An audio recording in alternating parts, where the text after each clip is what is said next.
Remember, there can only be two.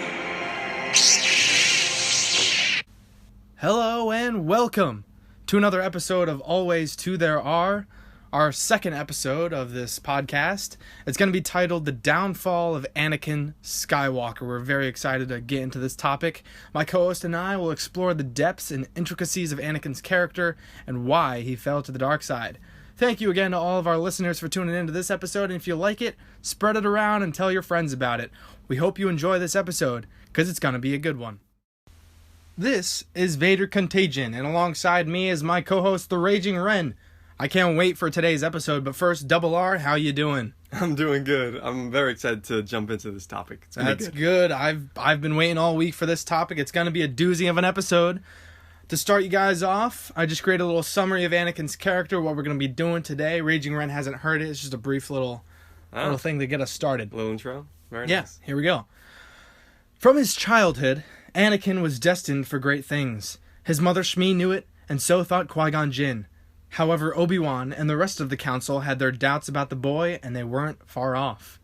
The Chosen One's path wasn't as simple as some perceived it to be, but was the prophecy fulfilled? Well, that's a question that we will answer today, even though George Lucas already answered it like 10 years ago. But we're going to get into everything about Anakin's character, why he fell to the dark side, if it could have been prevented somehow, and what maybe that means for young Ben Solo down the future, how Vader's life could impact the fate of Ben Solo. Are you ready, Raging Ren, to get into this? I am, mostly because Vader's story is basically Star Wars. Yeah. Impacts the whole galaxy. Yeah. Let's break it down. Yeah, let's do it.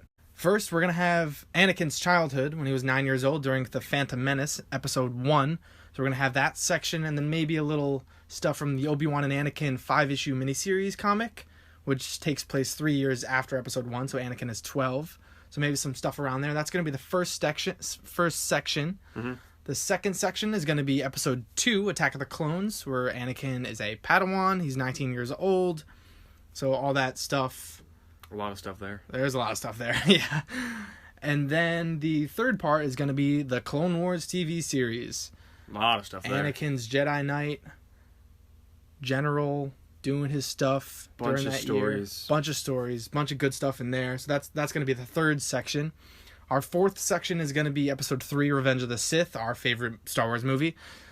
Anakin's 22 years old. That's when he turns to the dark side.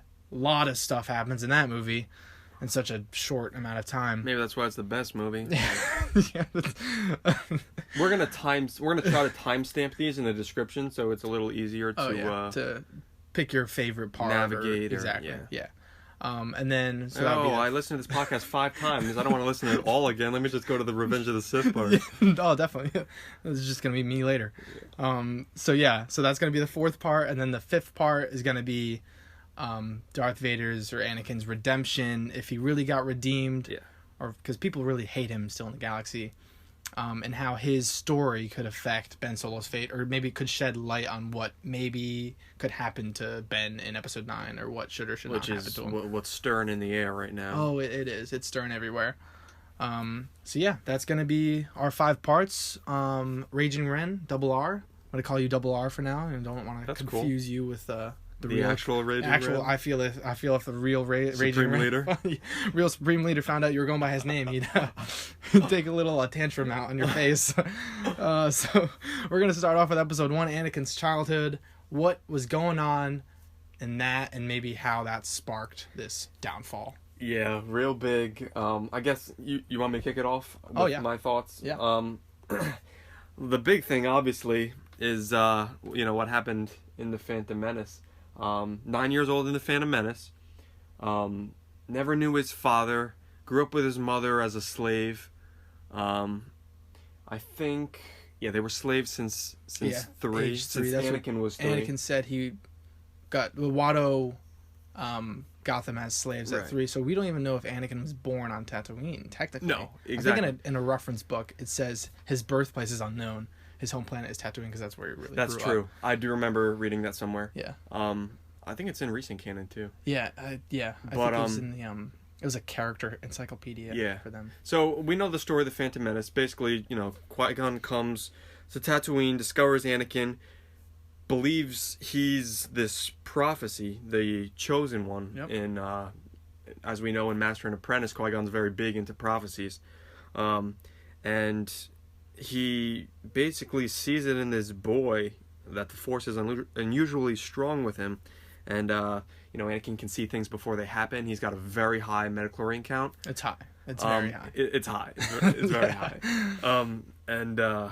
It's just, I don't know. I guess he just latches on to him that he might be able to fulfill this prophecy that he fulfill. believed it. Yeah. Fulfill the prophecy, which he learned from Dooku and passed on to his apprentice. And Qui-Gon's big into this kind of stuff. Yeah. Obi-Wan not so much, which may be why the skepticism at first. Yeah. And the Jedi Council. Yeah, and his age too. And his age, he's already too old. Yep. But the kid is super smart. He's super ingenuitive. Yeah. And yeah, he makes one of the biggest decisions in his life to leave his mother.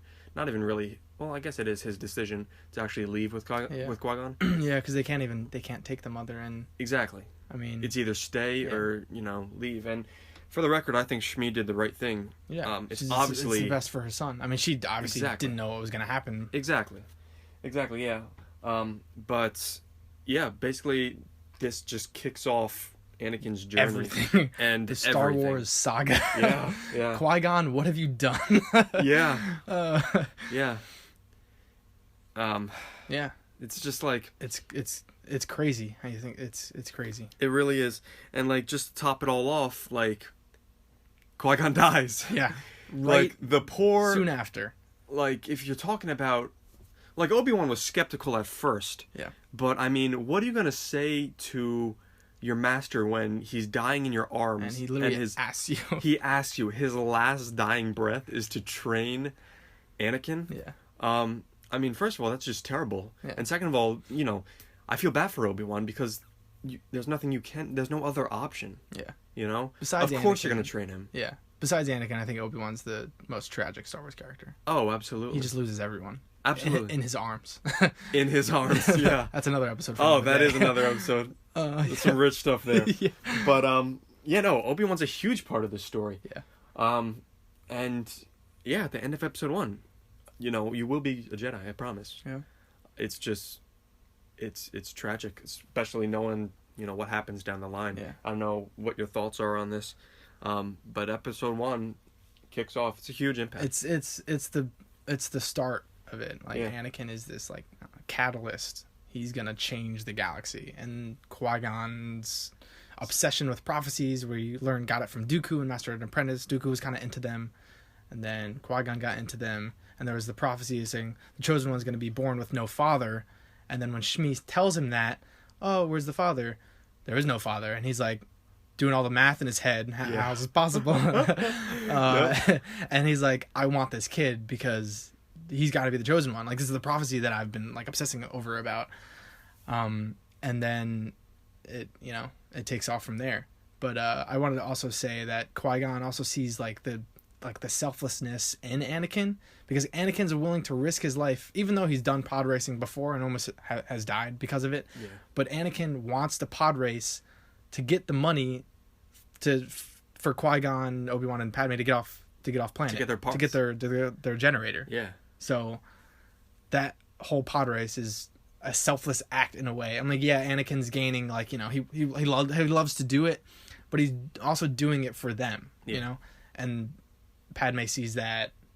Qui-Gon sees that. Obi-Wan doesn't really see that because Obi-Wan's not there with them. True. Obi-Wan's still on the ship. True. And he definitely realizes that after, but that's why also I think Qui-Gon sees it he's good and he's talented and he's got a lot of Force capabilities, sensitivities. Yeah, and so let's talk about him actually leaving Tatooine. Yeah. I mean, immediately he longs for his mother already. Yeah. Yep. I guess they're not Attachment. taken at a older age because of attachments. Yeah, I think Obi-Wan was taken at 3, maybe, Okay. by the Jedi Order. I feel like I read that in like Master and Apprentice, one of those books. Yeah, that's around the same age. I think totally Ahsoka was the same plausible. age too. Yeah. But Anakin was 9, so he's had his mother attachments. He's got friends. That's all he has. Yeah. He's got 3PO, even though he kind of just ditches him. He's like, "Oh, 3PO, take care of my mom. See ya, man." And 3PO's You've been like, a great pal. You've been a great pal, 3PO. Bye. See you in 10 years. Yeah. The start of many adventures. many times 3PO gets crapped on. Yeah.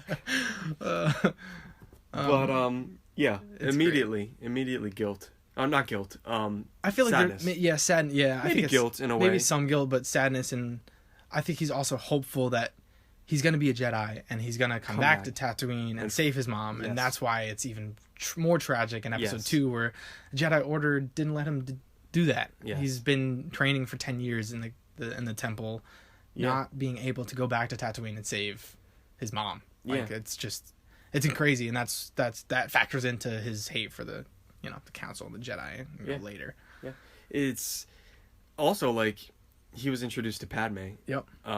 Which also kickstart this whole problem. It makes her a necklace like Exactly. Day one. Here's this Japor snippet I made for you, and she's like, "Oh my god, okay, that's kind of weird, but okay, I'll take it. I'm gonna fall. Give me a couple years. Give me a couple years."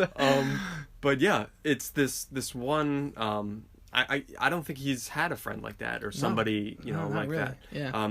He thought she was a freaking angel. Yeah. That's true. So there's attachment there as well, which gets bigger and bigger, worse and worse. Which he meets those actual angels on the moons of Iago in the Clone Wars, but that's just which is crazy. Awesome, that's actually. so cool. Yeah.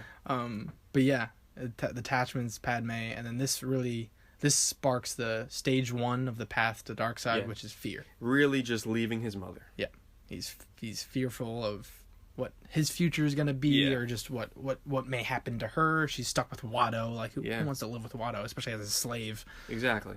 The big impacts that we that you should take away from Episode 1 from Anakin's story is that he has to leave his mother, and Qui-Gon bites the dust, and Obi-Wan's forced to train him. Yeah, and Qui-Gon was kind of like, maybe not like a father figure, but also kind of one. Listen, it wouldn't end like it ended if Qui-Gon was alive.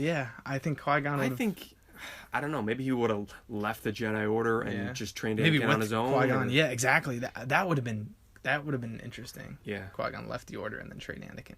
Or I don't know. Like he could have entrusted Obi-Wan, but at that stage, Obi-Wan wasn't ready, and we know that. Yeah. Anakin and Obi-Wan comic, and other stuff that's dated a little bit past Episode 1. Yeah. And Obi-Wan's too close to the Council. He's not a rebel. Qui-Gon's a rebel. Yes. A little rebellious. Yeah, Defiance. He learned it from his master Dooku. And that's why he's kind of against. He's like, no, you have to train this boy. Like, he could be the chosen one. And then Yoda's like, And, Obi-Wan, the boy's dangerous. Everybody can see it. Yeah. Why can't you? Yeah, exactly. And that's really the stage 1. That's pretty much Episode 1. That's pretty much Episode 1, and all the stuff that will eventually factor in Anakin's downfall, his turn. Yeah. And stage 1 is fear. Yeah. I want to get into the Age of Republic Obi-Wan short, that one issue comic that came out recently, part of the Age of series. Yeah. What were your thoughts about that? I think it played it just added more to Anakin's training and how Obi-Wan's dealing with it.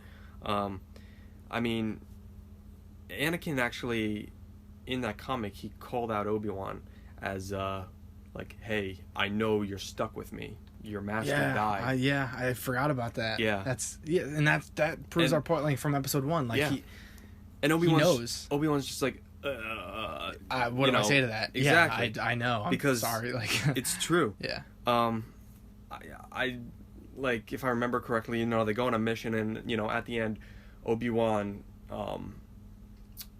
he confronts Anakin about that, and this is still young. This is, I think, a little bit after Episode 1, but Anakin is nowhere near Episode 2 age.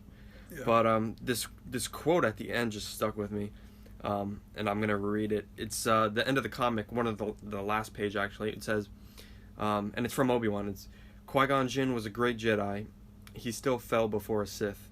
And if I couldn't help save a great master, how can I save a Padawan?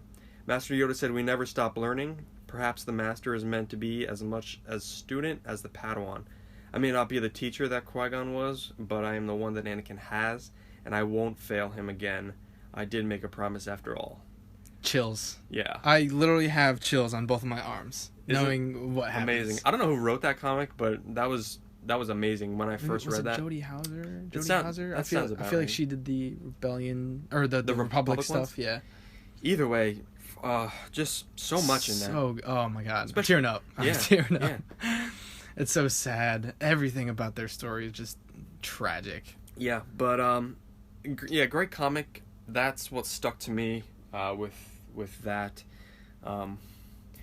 If you want to, talk about, I know Obi-Wan and Anakin is shortly after that. Yeah. The 5-part miniseries. Is that they're really like one of their first missions too? The Obi-Wan and Anakin, or kind of like.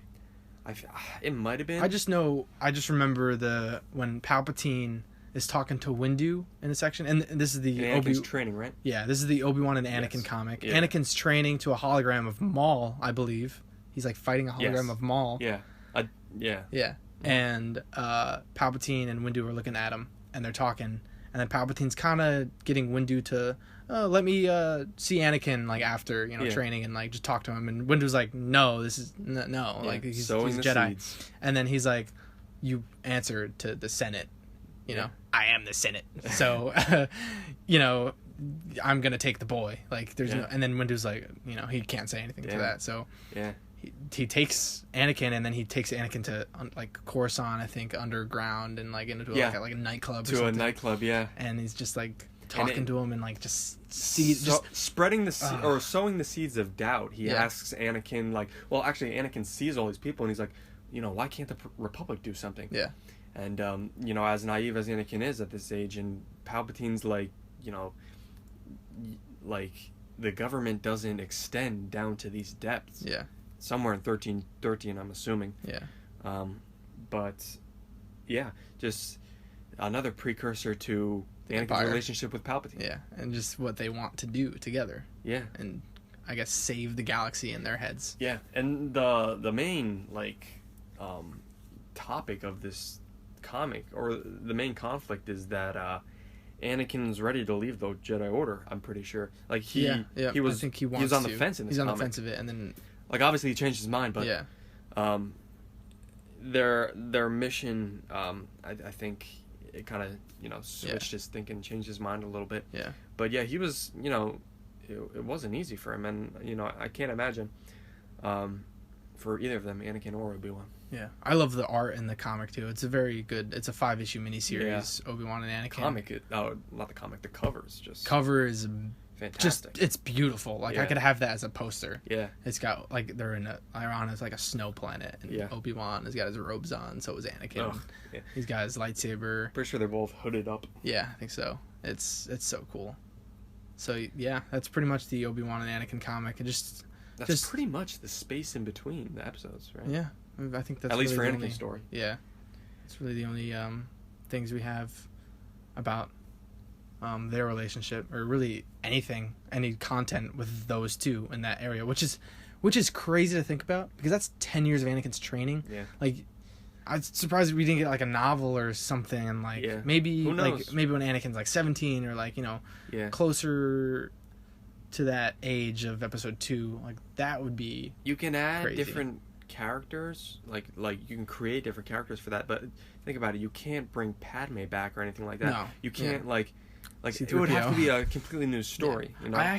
I forgot. I wrote a Star Wars series called the Jedi Era, and it spanned the 10 years between between those two movies. But I had droids in it. I think I had Dooku in it. That's not canon. So like it's not canon. It's way before like.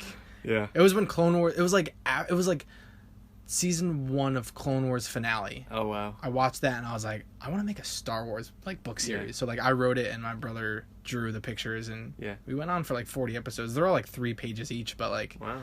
they were It was cool. It was cool. Fun fact. Fun fact, just in case you guys didn't know. So yeah, that's pretty much the Obi-Wan Anakin before episode 2. Yeah. And then So I guess we dive into we'll transition episode 2. to episode 2. One of the big Hayden's moments. Hayden's beginning. Hayden's debut. And big moment in Anakin's life. I know a lot of people don't think this, but I think he portrayed the character of Anakin perfectly, the way George wanted him to portray him. I agree. He's 19 years old, which I was as nervous to talk to women at 19 years old. Like, yeah. And nobody trusted you with a laser sword. No, exactly. Yeah. So he's awkward around Padme, and everyone jokes about the sand line, and then even Hayden defended it at Celebration a couple years ago, where he's like, I understand Anakin's contempt for sand. Yeah. Like, it's sand. Like, he's lived on a planet his whole life, and it is annoying. Like, maybe you don't say it to a girl, but he was kind of just talking about himself. He wasn't, like, flirting with her. I think before that, right before he said that, Padme was talking about something, like the ocean or something like that. Yeah, and then so it's not like Anakin just, like, I don't like what sand. do you want for dinner? And then Anakin's I don't like sand. I don't like sand. Yeah.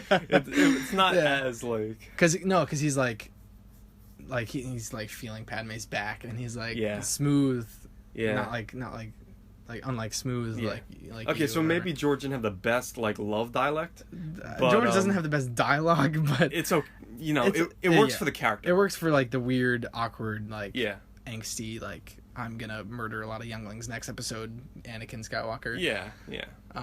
So that works, but I still think Hayden did like a good job, and he was 19 when he filmed it. Like he was the same age. Absolutely. So that was really... Bring your ass to Star Wars Celebration 2020. Yeah. I'm waiting. Bring back Hayden in episode 9. But do that first, actually. Do that first. That's going to be soon. And then we'll see him next year. But yeah, episode 2. Double R, what are your thoughts on Attack of the Clones and Anakin's descent? The whole movie, he's basically just arguing with Obi-Wan and trying, he's in defiance. Yep. Not arguing, but with pretty much like arguing. Stay on Naboo. Goes to Tatooine. Like, don't go to Geonosis. Goes to to save him. Meanwhile, he sees him tied up right next to him. Good job. Good job. But I love that part. Yeah, even before that, he goes to Tatooine. He finds out where his mother is. She's been sold. Yep. In a good way. Sold and then kidnapped. Yeah. But that was bad. Yep. And and then Tuskens. Yeah. Literally, she dies in his hands. Yep. Oh man. Which is just horrible. How old is Anakin in episode 2? 19. He's 19. So like, imagine seeing your mother 10 years later. Tortured to the brink of death. Like, she was waiting for Anakin. She Like, she was waiting for her son. She was there for a month. It would have been better off. Yeah. Anakin never even, like, just found out she died. Yeah. I think that would have been better for Anakin. Yeah. He wouldn't have had to slaughter all those Tuskens. Yeah, true. Women and the children included. Which is where the rage, really started. Where we really saw it. Yeah. Begin to fester. Yeah. He loses his mom. Simultaneously falls in love with Padme this episode. Yeah. I feel like that played a factor in it, because he's losing... Even though he was falling for Padme and Naboo in the beginning, losing his mom is just increasing it. Even though he's not really, like, crying to Padme, he's more, like, bursting out anger in front of Padme and telling her he's slaughtering all these people and throwing things. It's not fair and stuff. Yeah. Meanwhile, Padme is just, chilling back like, oh, I don't see any red flags. Are you going to eat your food? Would you like some blue milk? Yeah. But I feel like Padme... Like, people... I feel like a lot of people would complain that, like, he's being psychotic. He's killed all these, like, they are really kind of monsters, those things. They're kind of just animals. I mean, yeah, they had families and stuff. They're feral. Yeah, but I don't know, watching your mother die at being tortured for no reason. Yeah, anyone would lash out, like, in anger. I'm sure. Especially with the power that he has, like, absolutely. And She's he's already unstable. and as it if you is. watch like Natalie Portman in that scene, she's like kind of afraid of him in that scene, and that's why she's not. What is she gonna do? She's frozen. She's not gonna walk away. She's gonna like, and she holds him. I'm pretty sure he falls to his knees, and she holds him, and like, what can you do? I mean, she knows that it's the poor guy's on his first mission alone with somebody who he is nervous about and he loves. Yeah. He's having dreams about her. And finds out about his mother. Yeah. And he's having dreams about her. Yeah. Yeah. And he's having dreams about his mother. Yeah. Which but, foreshadows. Which foreshadows what happens. 3. Exactly. Exactly. So the storytelling I think in the prequels I think is genius. Oh, it's fantastic. Like some of the execution, it could have been better or whatever, but the storytelling and like the themes throughout, the character motivations or just the foreshadowing elements of what is to come. Yeah. And the world building, just amazing. That's just a side note. Oh yeah, absolutely. So yeah, episode 2. Do you have anything else to add for that? I mean, Anakin wise. Yeah, I also his conversation with Padme on Naboo, like near the waterfall. Yeah. When he's talking about, he doesn't think the system works. The system doesn't work. What are you gonna do? Like sit someone down and force them to do something? He's like, maybe. Yeah, give it a couple years. Yeah. But give it a couple years. Yeah, Anakin felt like he could have saved his mother. Yeah. And he wants to save, I guess. Yeah. Everyone else in a way, by also killing a lot of people in the process. And eventually. Yeah, but back to 2. Ultimately, at the end, he marries Padme. Yeah. And she confesses her love for him. Yeah. Before what she thinks is going to be both of their deaths. Yeah. That's where we leave it off. Yeah, that secret is a huge thing. Yeah. Because that is not allowed, Jedi Order. No. And whether or not that is like morally right or wrong to like, forbid the Jedi to have attachments, that's also another story. Yeah. Like that's just altogether. Yeah. But episode 2 is really the second stage of his descent into the dark side, and that is anger. And he just lashes out, and it's mostly anger. Yeah. Episode 1 was fear. This is anger. The Clone Wars is gonna be a little extension of that anger because he does exactly some stuff. He does a lot of stuff in Clone Wars. But so I guess that could bring us into the Clone Wars. Yeah, we could just transition right into the Clone Wars. I just want to point out. Go ahead. About Obi-Wan and Anakin's relationship. Because they're really not together in episode 2. In the beginning, you have the little fun parts of them talking in the elevator, which I love. And then before he's kind of, not really following Obi-Wan's orders when they're talking to Padme, because he sees Padme's. I don't know. I feel like he wants to impress her. Yeah, definitely. And then, but you don't really see them interact. And either in 3 too, because they're separated towards the end, and they're really just in the beginning. True. That's why the beginning of 3. I love the beginning of 3, but that's why the Clone Wars is huge, because it goes into that. It gives you more Obi-Wan and Anakin, which I wish we got more of in 2 and 3. But thank God for the Clone Wars. Yeah, the Clone Wars is great, and that's George's the most time he's spent making Star Wars. It's over 100 episodes. Besides his 6 movies, he created so many characters and so many worlds for the Clone Wars, for this TV series. Yeah. And he just goes into Obi-Wan's and Anakin's relationship even more to give you, more of that, okay, they were really close. You were my brother, Anakin. Which if you go back and watch 3, then it's just, it's even more tragic. Heartbreaking. Yeah. The Clone Wars TV series is by far my favorite part about Star Wars. It's got some great moments. Yeah. Other than episode 3. Yeah. But yeah, we'll start with kind of an extension of at least the later seasons are. It's the same. It's got the same characters. It's got the same storyline. Yeah. That's why I love that era, and clones are awesome. Absolutely, we both grew up with the first couple seasons of Clone Wars. Yeah. So, we'll get into Anakin's descent, more of his anger, tantrums, things that happen in his life also that contribute to what is, he's destined to become. Yeah. So do you want to basically just give us some background on Anakin at this point? I do have some moments where he kind of falters. Yeah. That I have highlighted. Yeah. But yeah, definitely start us off. Yeah, I think the Clone Wars film I think takes place. It's like 6 to 8 weeks like after Attack of the Clones. So it's like around that time. I don't remember where I found that. But he's still, either 19 or 20. He's still young.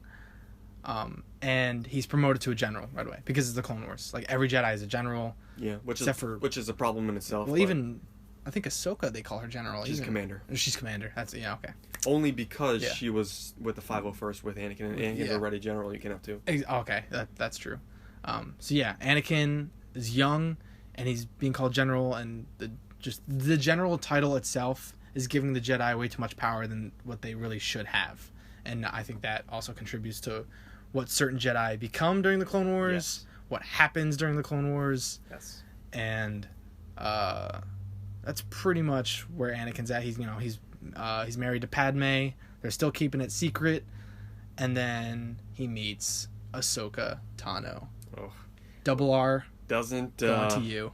Doesn't really kick off to a great start, but my God, is Ahsoka such a big part of Anakin's downfall? Yeah. It's his Padawan. Which is not even seen in the movies. Like, you don't even know she exists if you just see the movies. Like, she is such a huge character in the Star Wars lore now. Yeah, absolutely. And it's amazing. And her character development is just absolutely brilliant. I'm with majority of the people who did not like her the first. She was 14. Like, she was the movie. Yeah, she was annoying. She was like a teenager. She was calling R2 R2-y. Yeah. Still call him Sky Guy. And then what was she calling? She's calling Stinky Rod of the Hutt in the Clone Wars movie. Right. Yeah. Her nicknames weren't the best idea. Yeah. But it's still, like, in the world, what is a 14-year-old going to say? Maybe not today in our world. Yeah. 14-year-old's going to say a lot more terrible stuff than that. But, especially on Xbox. There's no intergalactic Xbox in the Clone Wars. No. But yeah, if you're thrown into, like, a war battle, like, you know, that's just how she acts. But man, like, Ahsoka's one of my favorite Jedi, period. Yeah. And I could talk about her for days. Yeah. But, like you said, her character development and the impact she has on Anakin. So many moments where, Anakin would sacrifice the mission for Ahsoka. Yeah. His attachment for Ahsoka. Yep. Or something like that. And, is he ready for a Padawan at this point? Yeah. Probably not. But, the war, all the circumstances. I think Yoda was trying to test him and Yoda knew about Anakin's attachments. Yeah. His struggle to, not keep, like, hold an attachment. Like, he's attached to everything. He's attached to R2. There's even an episode where he, like, risks his life to just find R2. And he's like, R2's still alive. Like, I have to find him. Yeah. Like, that's okay. Like, that, you've known him for a while. Yeah. But he's a droid. Offense to, I love R2-D2. But Anakin, like, that. No, you're right. It adds to Anakin's character. Like, he doesn't want to lose anyone else anymore. Yeah. He's lost so many people. He's lost Qui-Gon. He's lost his mom. He wants the power to control everybody. Yeah. So they cannot die. Yeah. And he needs them. He needs that. And that's why Palpatine comes in. Yeah. Hello. Hello there. But that's not until episode 3. No, well, we'll get into that next one. Yeah, Clone Wars absolutely. Stuff. But so you set it up perfectly. He's got his Padawan. He's now a general in the Army of the Republic, a Jedi Knight. He's got a lot of responsibility now, and he's also hiding this secret, this love affair. But he just there's some moments with that just some that you wouldn't even blame him, but actually I'll just I'll read it off and then we'll talk about him. So Anakin dabbling with the dark side, force choking a lot of people. Yeah, perfect start. So either first or second season, I'm not sure. I'm not going to get into when and where it was, just the actual event. But Anakin force chokes Poggle the Lesser in an interrogation cell. Yep. As the Imperial March plays in the Yep, background. Yep. But he's the only one in that cell, minus some translator droid. And yeah, the guy's clicking and clacking in the air. So that's a big no-no. Yeah, no. But I shouldn't do that. yeah, But he just, does. I mean, just watching that, like, damn. Yeah. It's like, okay. He's going off, and it only gets worse. Yeah, Puggle's gonna be chopped into pieces. Oh, worse for him and worse for him. Yeah. They're both gonna be chopped to pieces. But Oh man. too soon for that. Too soon. We'll get there. We'll get there. Yeah, so just an example of Anakin's anger getting the best of him. Don't worry, there's more force strokes to come. Oh yeah. He's not done. Plenty to go around. Look out, Padme. Yeah. Later down the line, actually, I'll try to go chronologically here. Actually, these are all pretty much close to the same time period. Another mission that hits close to home for Anakin is the Zygerrian slavers. Yep, I got that written down. Anakin's. I'll definitely want to hear what you have to say. I'll just He let just you know. murders a lot of slavers. That's all I really remember of that. He does, and it's the first time Ahsoka, realizes it. Yeah, what he was. Obi-Wan asked her. Anakin hasn't really talked about his past. Yeah, and Ahsoka's like, he told me. No, he talked about it by saying he doesn't want to talk about it. Yeah. But there's this one part where, I guess one of the slavers is talking to Obi-Wan through a hollow transmit, a hollow disc, like a handheld one of those things. And I guess Anakin comes in and he forces it out of Obi-Wan's hand into his hand and crushes it. Yeah. Like while the transmission's going. Yeah.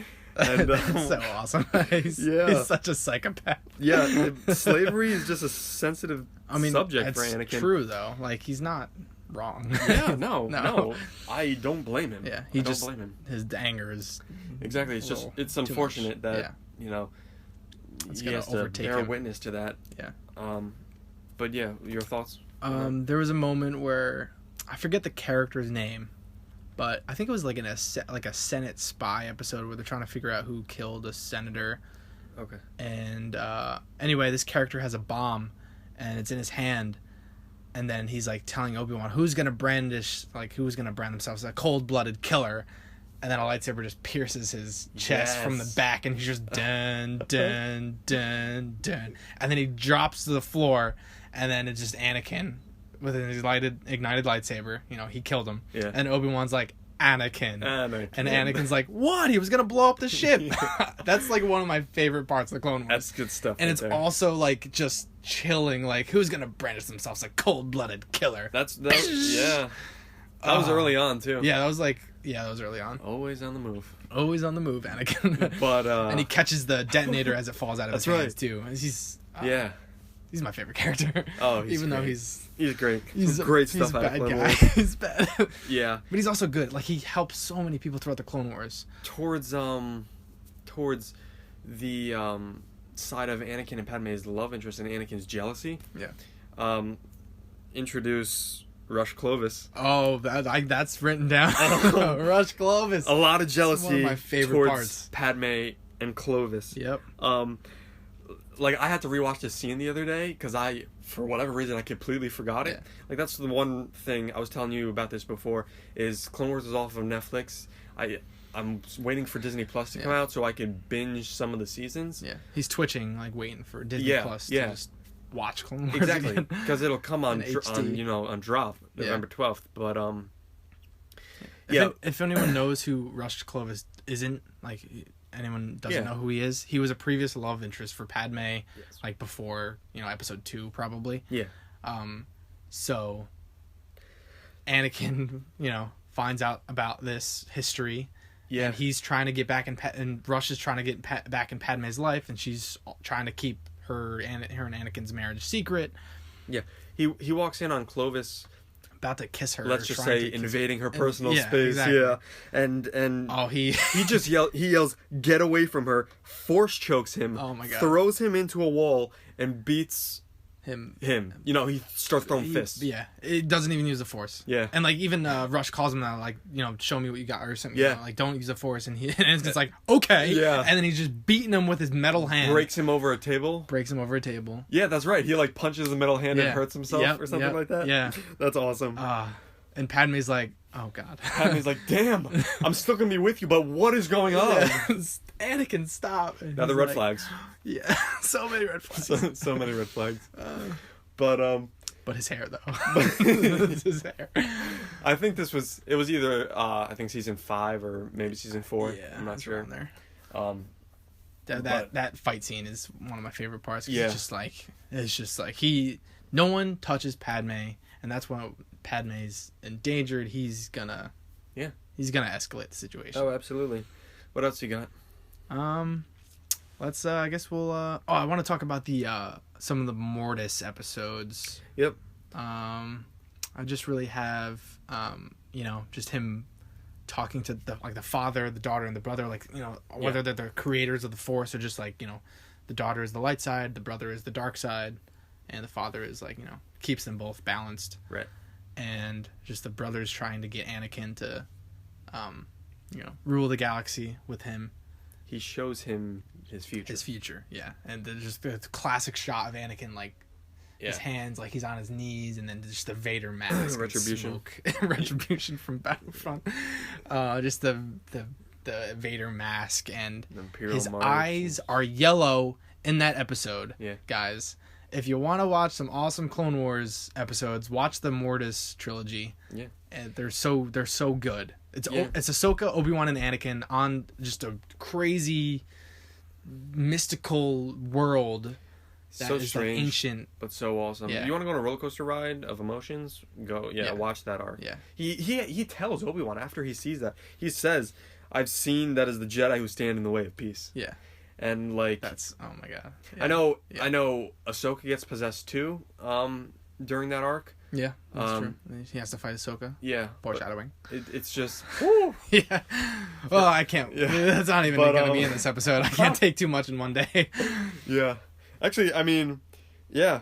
The biggest... I mean... But then the father who really calls Anakin and his friends to this planet is because he wants to see if Anakin is the chosen one, and he in fact knows he is. He realizes that he is the chosen one. He brings balance, even though he really kills both of his kids, and they all die.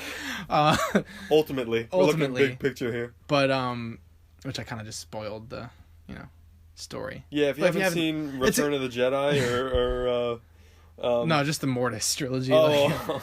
Well, if you haven't seen the Mortis trilogy, just watch it. It's so good. Like just the story behind it. You know, even if you know what's gonna happen. Absolutely. It's been out for years, so. Absolutely. But yeah, he erases Anakin's mind, so Anakin has no idea that he saw his future, that his eyes went yellow, that he was, that he came to this realization. And then I guess the last thing I have, at least with the Clone Wars, is one of the big things that we talked about before: Ahsoka leaving the Jedi Order. Yep.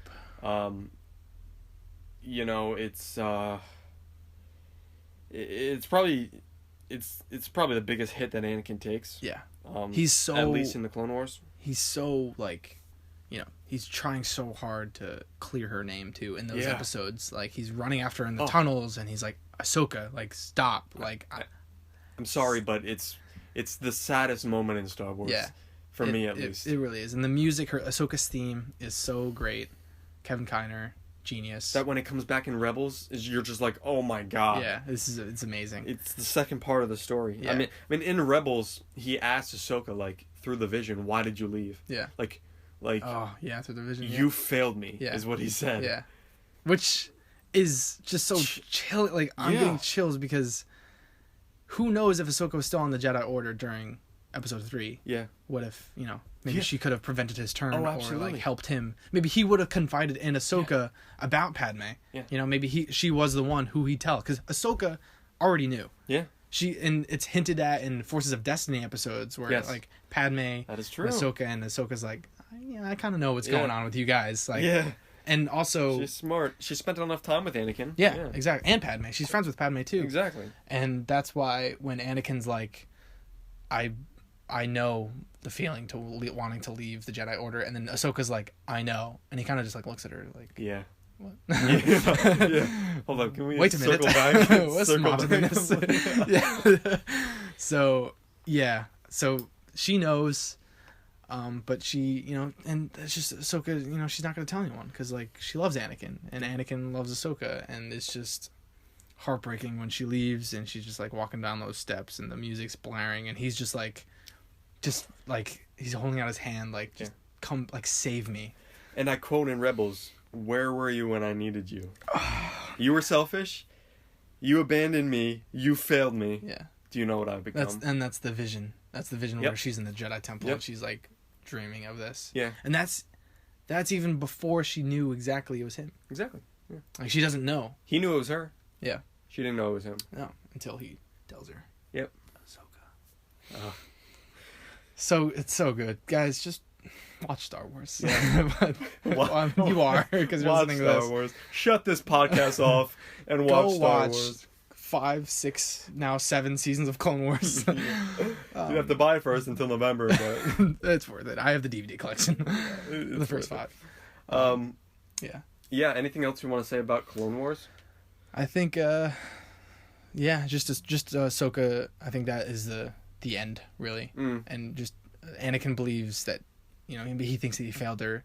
He's also, you know, basically angry at the Jedi Council for, you know, believing that she did it. Yeah. And that's why I wanted to go back to also Barriss Offee and Pon Krell, which, like, what the Clone Wars has done to Jedi, they've turned them to the dark side. Yeah. Because the Jedi are not supposed to be generals. They're not supposed to be fighting a war. Yeah. They're supposed to be peacekeepers. They're not supposed to be doing this. Exactly. And that's why Barriss and Pon Krell know that the Jedi are off, and they're gonna go to the other side and at least think that other side is right.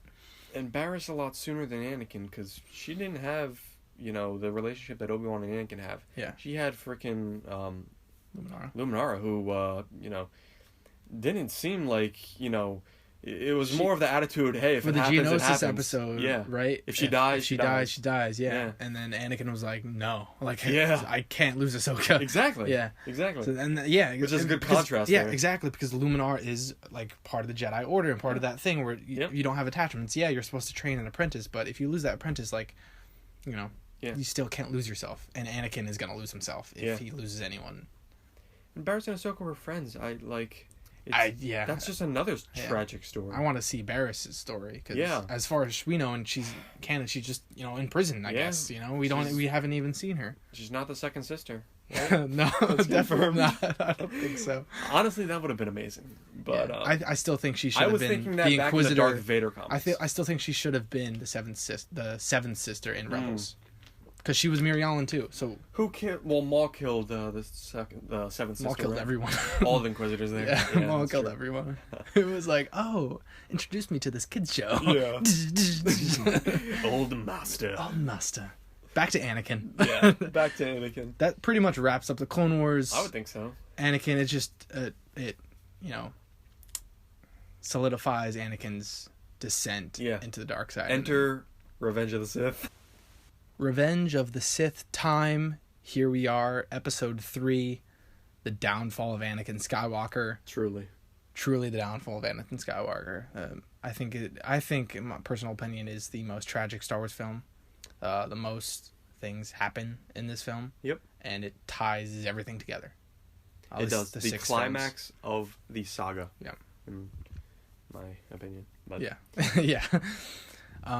Kick us off there. Yeah, Anakin is a Jedi Knight on the Council. He's 22 years old around this time. He's experienced everything in the Clone Wars. Ahsoka's gone. And then pretty much to start off in the beginning of the movie, he's held. You know, he's the hero of the Battle of Coruscant. Pretty much, he is the hero. He killed Count Dooku. He has his chance to, you know, talk with the Senate, and Obi-Wan's like, no, I'm not brave enough for politics. I'm gonna leave out. You know, you talk to the Senate. You have your day. You killed Dooku. You saved everyone. Yeah. Even though Grievous is still he's a coward. That business I can't admit it doesn't count. Yeah. But and so he's back on Coruscant, and he starts having these dreams, premonitions. Yep.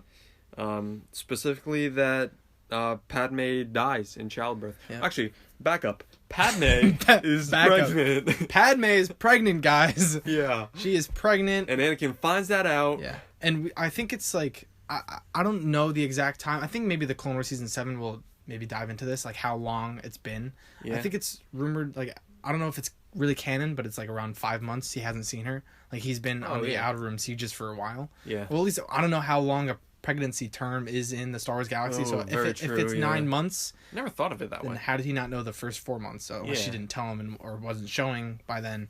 I mean, like you said, he was in the Outer Rim sieges for a while. If he was gone for that amount of time. Yeah. But I think it is 5 months around there. Okay. Maybe she just didn't tell him. Yeah. Before. Yeah. But or it could just be a shorter term. Like, who knows? Yeah. Maybe we'll find out in the Clone Wars. So maybe how long exactly it's been since he's seen Padme. Man, I can't wait for Clone Wars. It's been months. Yeah. It's gonna be amazing. But yeah, back to what you were saying about Padme pregnant. Yeah.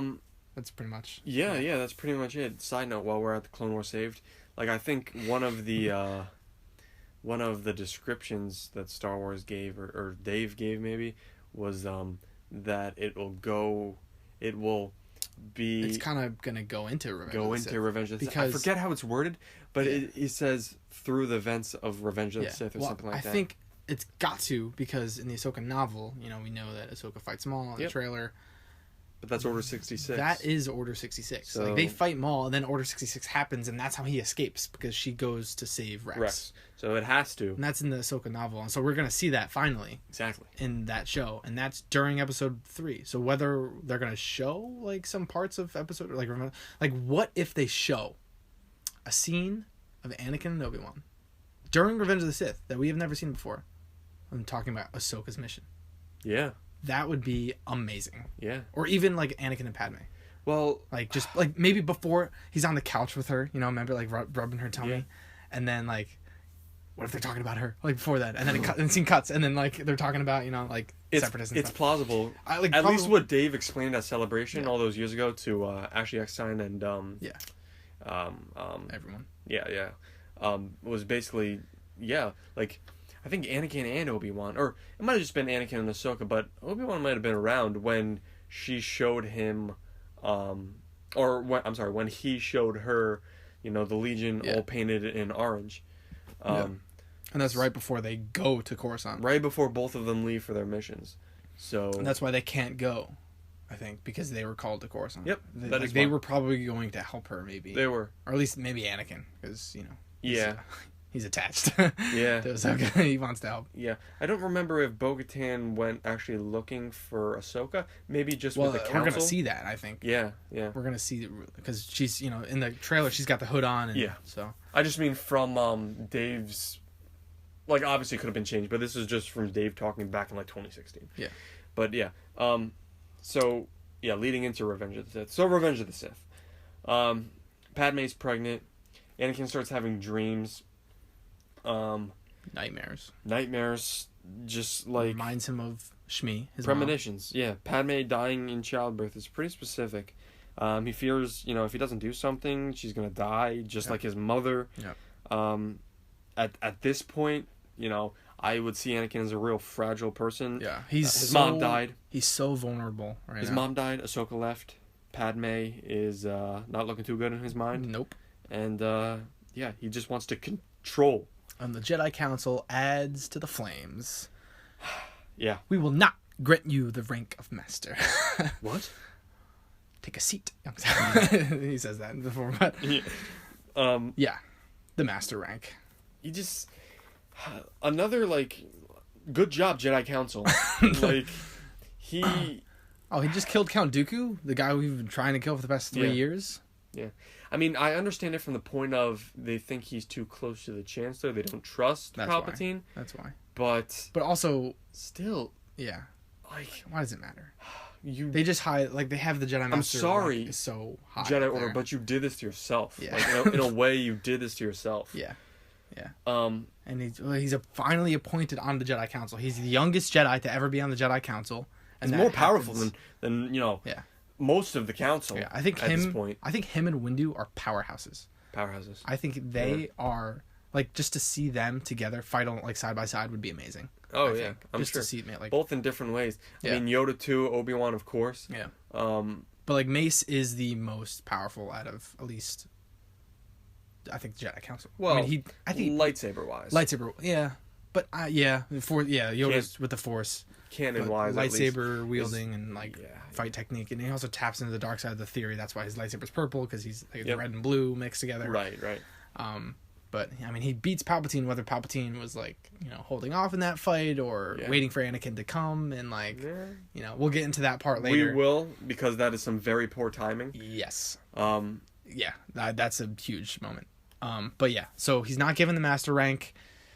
He's kind of complaining to Obi-Wan, and Obi-Wan's like, your time will come, Anakin. You just have to be patient. Like, you've done well.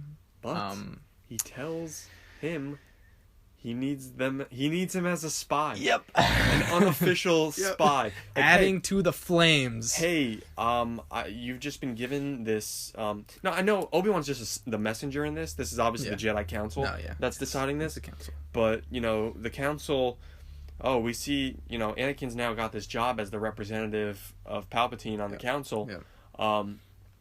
Let's kind of use this to our advantage and see what he's up to. Yep. Because he's managed to stay in office long after his term has expired. So, it's so many things happen in this movie. Yeah. And just Anakin's mind is racing, and I think in the Revenge of the Sith novelization back when the movie came out. Oh yeah. I think that dives into like that.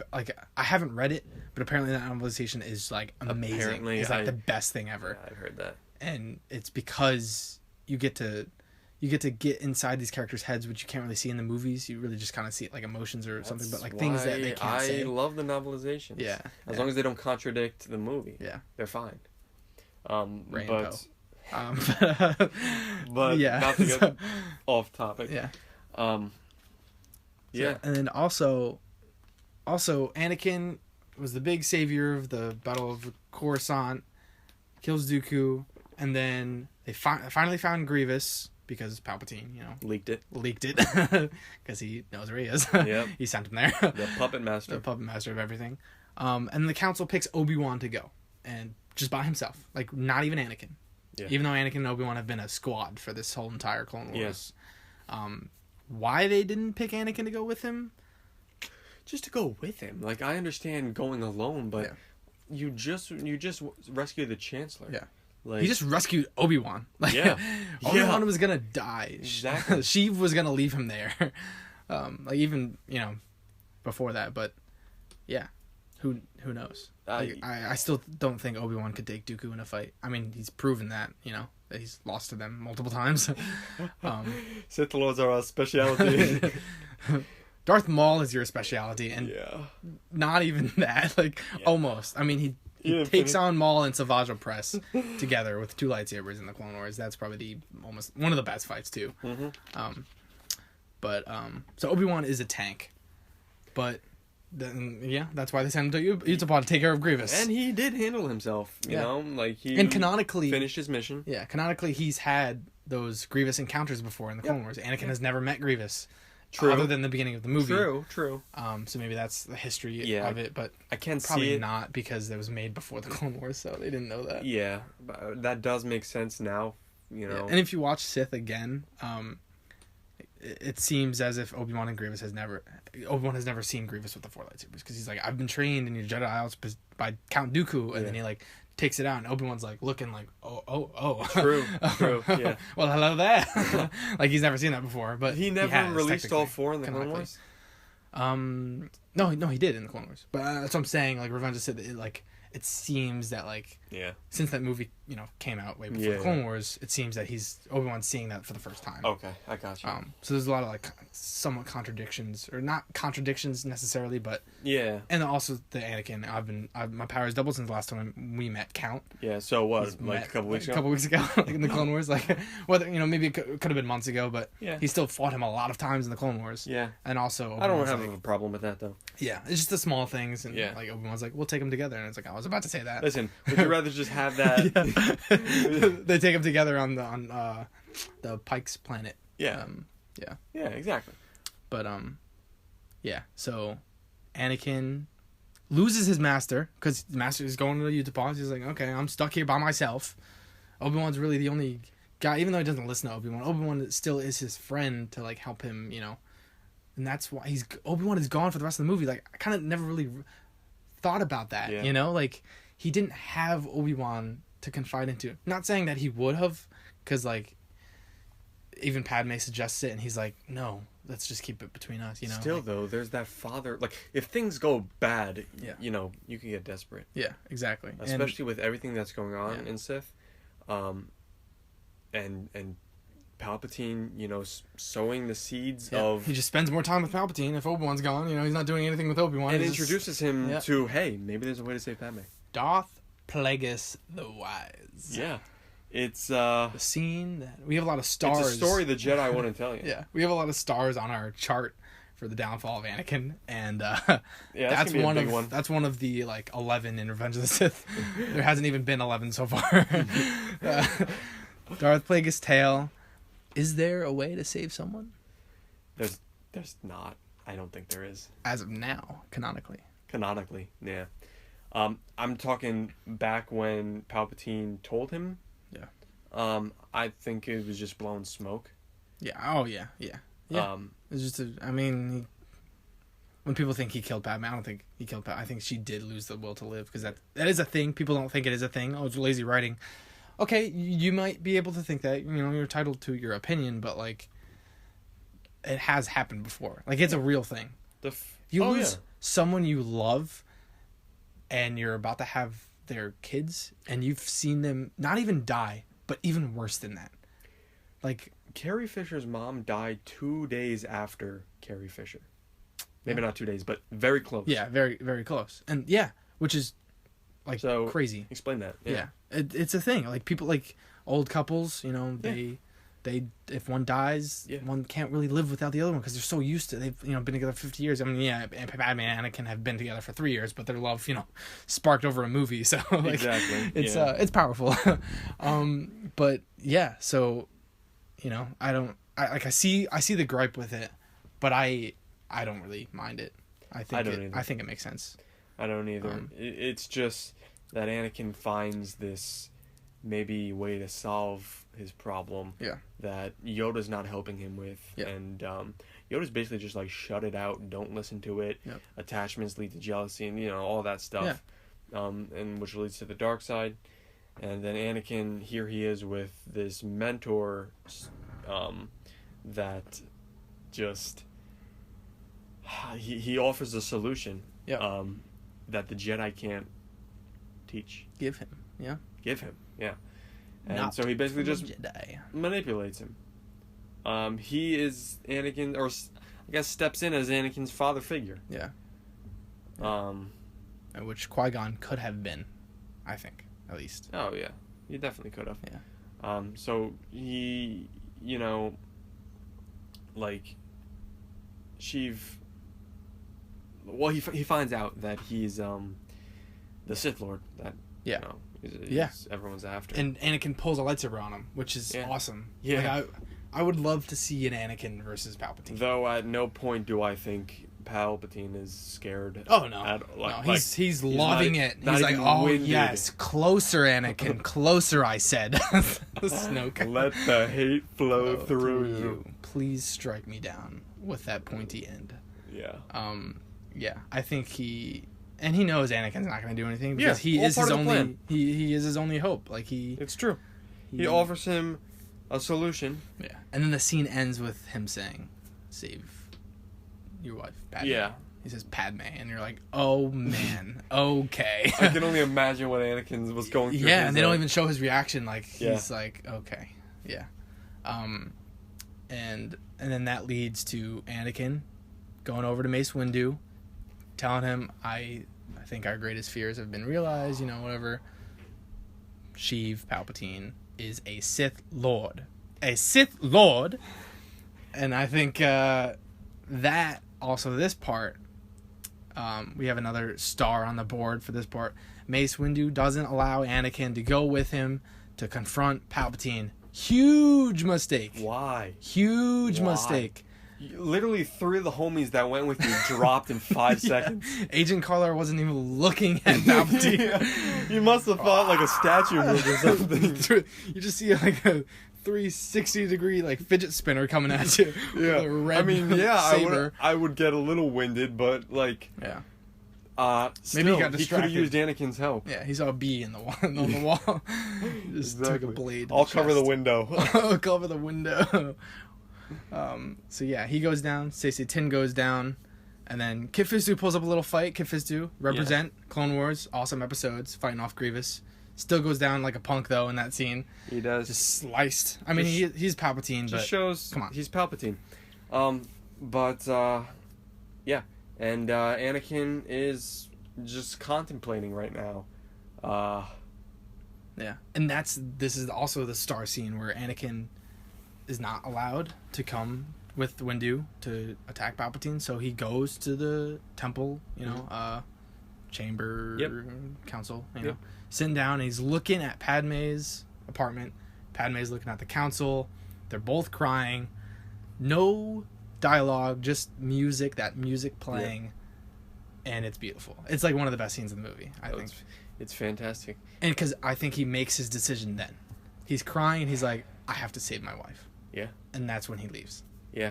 I can see that. He definitely goes, defies Windu, and then just gets there at this unfortunate moment where Windu is holding a lightsaber to Palpatine while Palpatine's cornered.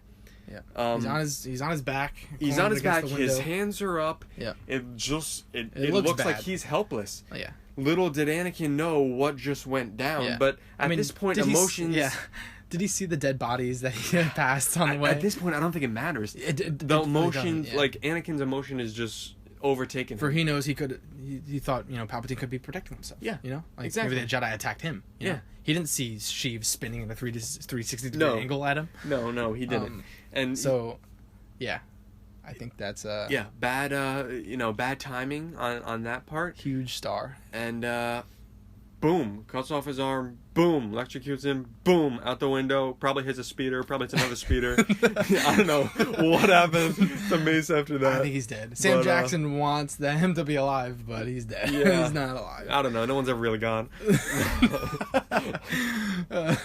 Either way, that's either way. For episode 9, he's gone. Returns. He's gone for a while. Yeah. Okay. Yeah. He thinks Mace thinks he's too dangerous to be alive. He's got control of the Senate and the courts. But it's really true. It's true. But also Palpatine says that to him about Dooku in the beginning. Like, he was too dangerous to be kept alive. Like, and a Jedi is saying that, and a Sith is saying that together. What's the difference? Yeah. Anakin doesn't see the difference. He thinks the Jedi betrayed the Senate and betrayed everything. Like, he betrayed and. He doesn't, he's not afraid of the Sith now. Maybe the Sith were the right side all along. Yeah. Like, the Jedi have been taking younglings from their homes before, not, growing up with their families. Like, it's the same thing. It's all point of view. It is, and he says, from my point of view, the Jedi are evil, Yep. So. But he kills him, and there's no going back. Yeah, and he immediately regrets it. What have I done? But by that time, it's too late. It's too late. It's too late, yeah. It's too late for me, son. Yeah. And that's it. Yeah. Rise, Lord Vader. Maybe even if Windu, allowed Palpatine to live and took him to trial, maybe Anakin would then realize that Palpatine was just using Anakin or something, or maybe by that time Padme wouldn't have died and would be alive. Like, just Mace was like, nah, this guy's gotta die, which he's not wrong. Yeah. Also, he's bad. Very bad. Not the but best like knowing decision. that Anakin, but again, he didn't know why Anakin needed him alive. He just said, "I need him." Yeah. What? Why do you need him? Like, so. Hold on, Anakin. Let's talk this out. Let's talk this out. He should have shook his lightsaber and been, all right, Anakin, why do you need this creep? Yeah. Yeah. Exactly. Yeah. What is going on? Tell me everything. I have a wife. Her name is Padme. You may know her. Yeah. And then the meme where it's just like, the credits roll. Directed by George Lucas. Yeah. Yeah. So. Yeah. That's it. The Clone Wars is ending. Anakin is sent to the Jedi Temple to wipe out, catch the Jedi there off guard. And it's like immediate like shift. No pun intended, but 360 degree turn where like there's no there's like very sliver like little light inside of him. Well, at this point, like he's all in. Yeah. Like he needs to save Padme. He needs to save. This is the only thing he cares about. Yeah. And he knows the Jedi are wrong. He doesn't want maybe he doesn't want the younglings to grow up and they're already brainwashed in his mind. It doesn't matter. They're going to be a Jedi. You kill one Jedi, you kill all the Jedi. Exactly. And Order 66. And pretty much works. Everyone's doing a great job except Cody. Yeah. Cody, you had one job. Cody, you had one job. Gives Obi-Wan Sir, no one can survive that fall. Gives Obi-Wan his lightsaber. 2 seconds later, execute Order 66. We'll be done, my lord. Another happy landing. Another happy landing. Not for Boga, though. No, not for Boga. Oh, man. Gone too soon. I think one of the most impactful scenes is when Obi-Wan goes to Padme. I try to find out where Anakin is. love that scene too. I love that scene. You're Anakin, going to kill him, aren't you? Yeah. He has become a very great threat. Oh, that kills me every time. Yeah. That's he has to. Like he has to. Heartbreaking. Obi-Wan is so like he is the perfect Jedi. Yeah, even though he Anakin's loves his Anakin, brother. he knows that it's gone. He literally watched a hologram of him murdering younglings. Yeah. And he's seen it. He knows he was close to Palpatine. Palpatine was a Sith Lord. He didn't even want to go to him. Yeah. He can't face Anakin. No. It's his brother. You know, he's been through so much with him. So he's hesitant, but Yoda's like, no, you have to do this. Well, yeah. I think he would have... Well, like Yoda said, he would have got his ass handed to him by Palpatine. Yeah, it's true. It's just tragic. And Padme doesn't give him up. No. He has to sneak on her ship to find him. And he knows because she's worried about him now. Because he's like, Anakin has turned to the dark side. I saw a hologram of him killing younglings. She's like, what? Anakin is the father, isn't he? I'm so sorry. Oh, the tears. Listen, so talk many. about tears. Imagine Padme turning around to see what Anakin's looking at, and Obi-Wan's standing on top of the ramp, and she's like, man. "Oh my god!" I think we're getting ahead of ourselves. I did not even know. Oh yeah. No, I'm just saying she didn't know he came with him. No, and she's freaking out too at that part, and just like, everything about that, Obi-Wan and Padme scene is just amazing. But yeah, he knows. He sneaks on the ship, and that entrance. Yeah. He's standing with his hands on his hips, just like, I'm sorry, but boy, I'm gonna whip your butt. You're dead. Like, I'm sorry, but you've gone too far. And he spells it out for him, like, Anakin. We both know the whole dialogue. Yes. Said on Mustafar. The entire dialogue that comes out of words, people's mouths on the planet Mustafar. We do. In that scene. So on my resume. Yeah. knows the dialogue that the Mustafar scene. Well, why can't we hire Welcome him? aboard. Welcome aboard. It's everything is just amazing about this scene. Absolutely. I think Anakin also portrays evil Anakin. That is great too. It's our favorite scene in Star Wars. Right? Yeah. It's just like Anakin is completely like turned, and completely turned as in like his ideals. Yeah. Like Obi-Wan's like your new empire. Yeah. Like it's just. Yeah. He doesn't know like until he actually confronts Anakin. Everything has just happened so quickly. It does. Like Ahsoka leaving, and then everything about like the dreams, like everything in this movie is just there's so much that happens right away. Spiral, and it's like a couple days. The end of the Clone Wars. Yeah, it's a couple days. That Revenge of the Sith is like a few days, and like not even. Yeah. It's really short time, and that's why it's impossible for him to recover from that information or dreams, and like he's got to go one way. That's why I think Palpatine finally pulled the trigger on telling him that there is a way, because he started having these dreams. Yeah. Excuse me. He finds out that, the Jedi Council doesn't trust him. Yeah. And that kind of stuff. Yeah. and he knows it's time. But yeah, all culminates to the epic battle Anakin on v. Mustafar. Obi-Wan, or Vader v. Obi-Wan. Uh-huh. And he leaves him burning on the slopes of Mustafar, or Mustafar, whatever you prefer. I like both. Yeah, I like both. Clone Wars Anakin says Mustafar, and then Hayden Anakin says Mustafar. Does he? Mustafar system. Okay. Explain that to me. Get on the same page. George. Listen, maybe it's, it's whatever you're feeling that day. Whatever you're feeling that day, yeah. Well, actually, I think it was Vader that said, technically, in Revenge of the Sith. Yeah. He was like, telling Padme. Yeah. That's okay. We've lost it. Yep, we have. We've lost it talking about this movie and everything. Yeah. That's happened. It's so sad. So yeah, Anakin loses 3 limbs and does. You were my brother, Anakin. I loved you. Hands down, like Cries. Yeah. And that movement where right after Obi-Wan makes the slice in midair when he has the high ground. Yeah. He kind of reaches out to Anakin. If you watch that scene again, there's one shot of him kind of like looking like, oh my, what have I just done? And he reaches out and he's like, and then he like kind of pulls back and he's like, like Obi-Wan's side of the story is a whole nother episode, but it is just tragic. Couldn't finish the job. Yeah. Doesn't know if he finished the job. At least I don't think. I still don't think he knows. I think we're gonna find that in the Obi-Wan Disney Plus series. God, I hope. I really, it's got to be like, what else would they do? Yeah. I hope so.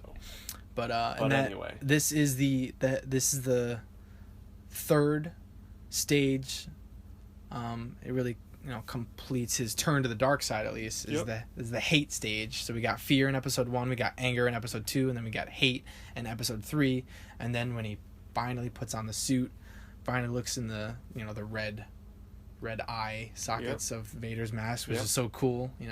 I feel like for fans who grew up with the original trilogy, I wonder how they thought about that. Like how it must have been really cool to see what Vader was seeing outside. And now you could change the thermals and the like you found that out in the Darth Vader comic. Darth Vader comic, he's got that pretty stuff. Sick.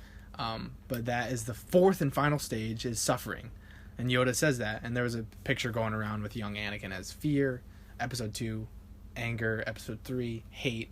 Darth Vader, suffering. All of Darth Vader, pretty much. Yeah. Like, whether he wants to admit it or not, especially towards the beginning, literally right when Revenge of the Sith cuts, or that scene cuts at least, he gets electrocuted. Yep. He forces Palpatine to the edge. Yep. And then Palpatine's like, don't you ever do that to me again. Yeah. And he electrocutes him. I will finish what Kenobi could not, or something like that. That's what he said. That's amazing.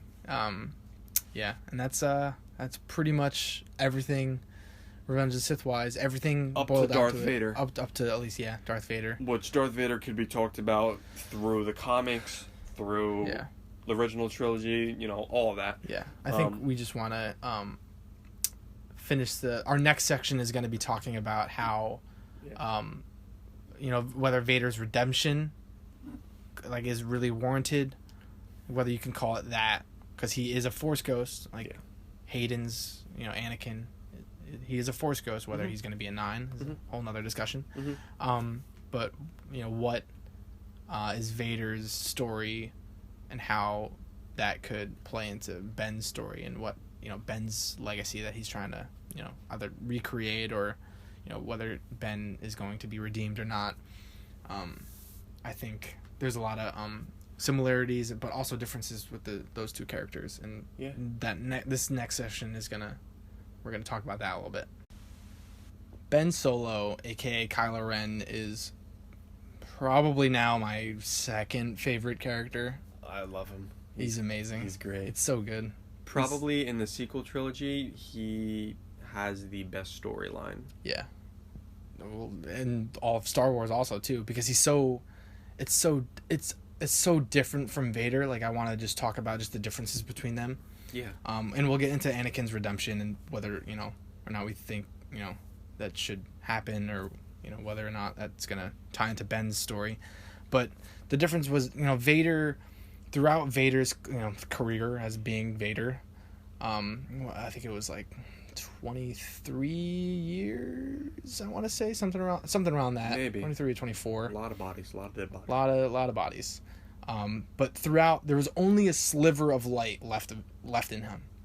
You know, Padme said, you know, they're still good in him, I know, but not a lot. There's only a sliver of light. Ahsoka, when she confronted him, couldn't bring him back. Obi-Wan, when he confronted him, couldn't bring him back. Whether that was twice or, you know, whether that's going to happen in the Kenobi series. TBD. But either way, none of those people from his past could bring Vader back. It was only the realization that Luke was his son. And even it took Luke to be literally electrocuted to death to finally say, okay, I got to save my son. Yeah. And so whether that, you know, fully redeemed the character, it definitely brought Anakin back. Like the light side kind of, you know, overtook the dark side finally. But for Kylo is like, I wouldn't say 50-50, but like there's not a sliver of light left in him. He's got a lot of light left in him. He's very conflicted. Yeah. Like, he killed his father. He couldn't come close to killing his mother. He's doing bad things to get rid of the light. Exactly. He's trying to snuff it out. Yeah. He's trying to embrace the darkness. Yeah.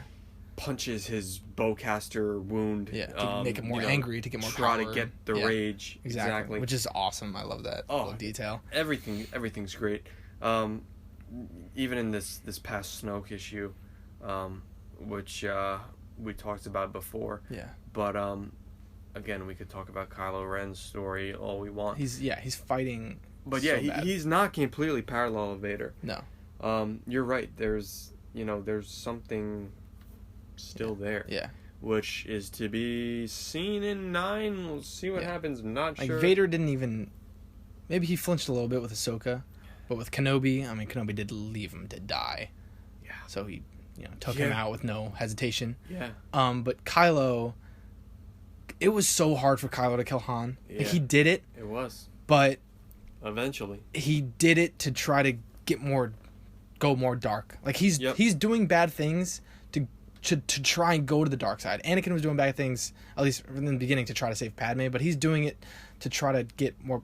We don't really know, I guess, his end... I think he just wants to eliminate the past and become... And, live up what his legacy is, I guess. Absolutely. He thinks that, and that's what Snoke taught him, that you have to kill the past, let the past die. Yeah. But... he can't kill his mom. For those of you that say that Han turned his lightsaber on into his chest, no. Kylo killed him. Yeah.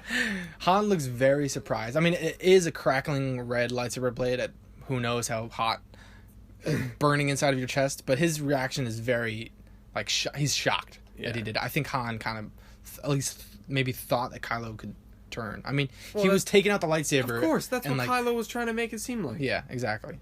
And...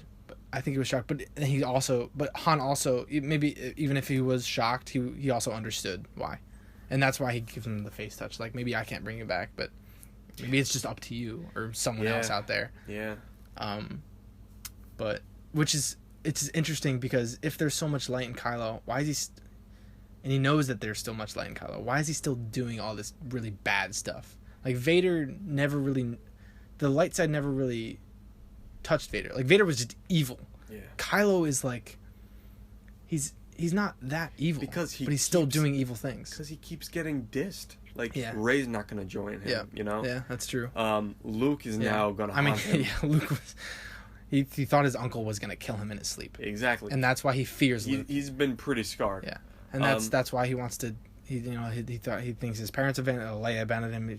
She sent him off to Luke to go train, maybe get the darkness out of him. Which I would love to see that. Like, how did the darkness get inside of him, first of all? Like, how did Snoke infiltrate his heart? Because Luke says his heart was already turned before I, gave him a little nighttime visit. It was confirmed that Snoke and Luke, knew each other. Not knew each other. Well, yeah, they interacted at some point before The Force Awakens. They had to have, at least. Maybe. I think it had to have. They have. Yeah. But yeah, I mean, both characters are both haunted by their past. Vader definitely wants to kill his past, forget about his past, and then Kylo also, same thing. But yeah, killing Han did the opposite of what he wanted it to do. It literally split his soul, as Snoke says. Yeah. and he is torn. His scar is also just, representation of what he's going through. He's split, and fantastic. Yeah, that's great. I mean, It's also mirrors Anakin's scar, obviously.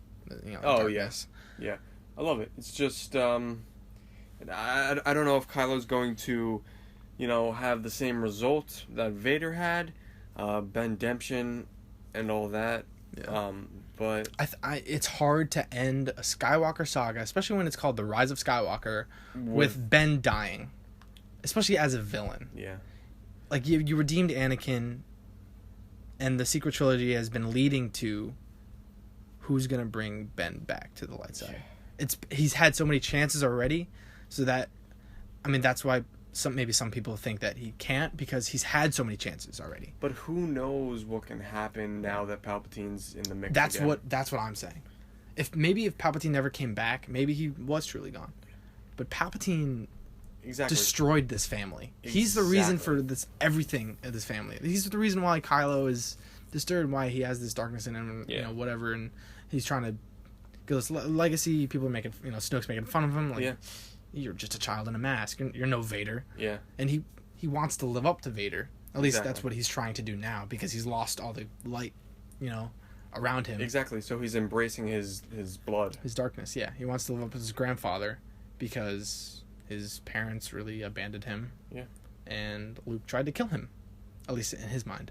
Yeah. Which is probably how it went down. Yeah. It looks very... Most definitely. He had his lightsaber on. He took his lightsaber out. Yeah. He turned it on and was like, what? Wait, what? What am I doing? Exactly. And then Ben just wakes up and he's like, oh my God, you're going to kill me. Mm-hmm. Because, Ben, they probably had conversations of, Ben's darkness before, I'm assuming. Because Ben knows that. Oh, definitely. He knows who Snoke is by that time, obviously. Oh, yep. So that made him cross the threshold. Yeah. But, yeah. We're getting a little bit into the downfall of Ben Solo. Yeah. Yeah. That's the Rise of Kylo Ren. That's Charles Soule's job. Yeah, we'll leave that to the professionals. Ben to Ren. But yeah, so I think Anakin got redeemed. Do you think it warranted a Force ghost? Anakin's coming back?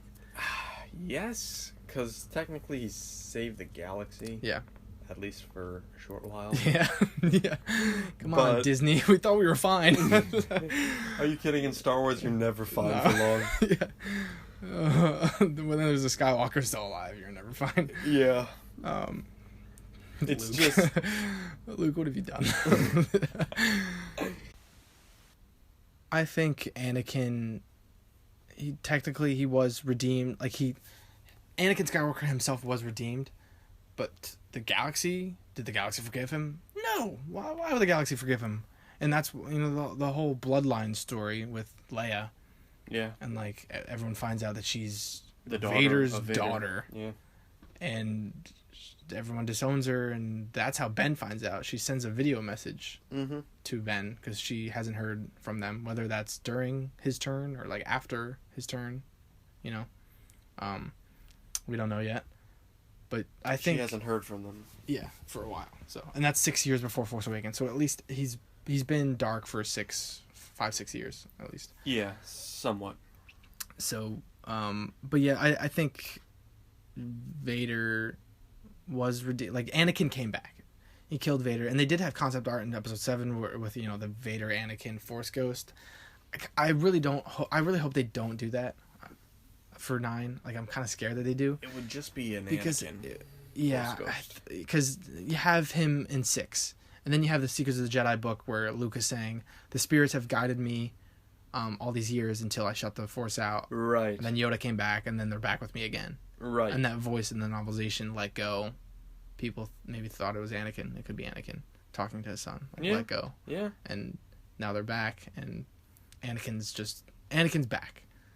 The Rise of Skywalker, whether he's finally fulfilling his prophecy, because if Palpatine is back, then the prophecy, this whole, the 6 movies that came before, what does it mean? Yeah. If he's not the one to take him out. George Lucas said he's the chosen one. He killed the Sith. And if Palpatine's back, then... make it come full circle. Yeah. It would be beautiful. And imagine him fighting alongside Ben, alongside Rey. All of them. You know, all of them. But at least helping them.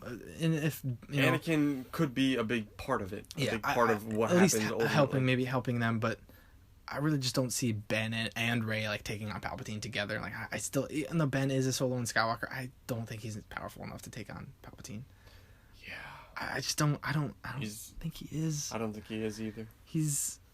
I think, and I told you, there's going to be some like metaphysical help. Yeah. I'm pretty sure with Force Ghosts or something like that. Yeah, I hope there is, but I also don't want to hope because it's not going to happen.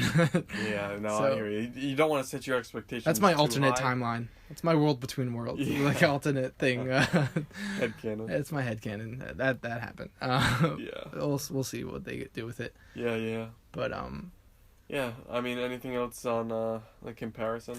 I think that's pretty much it. I guess it's TBD what happens to this one side, his grandson. Yeah. In conclusion, Anakin really had a lot of factors that In conclusion, the most tragic story in Star Wars. Star Wars, in cinematic character history. Yeah. I think fictional wise. Yeah.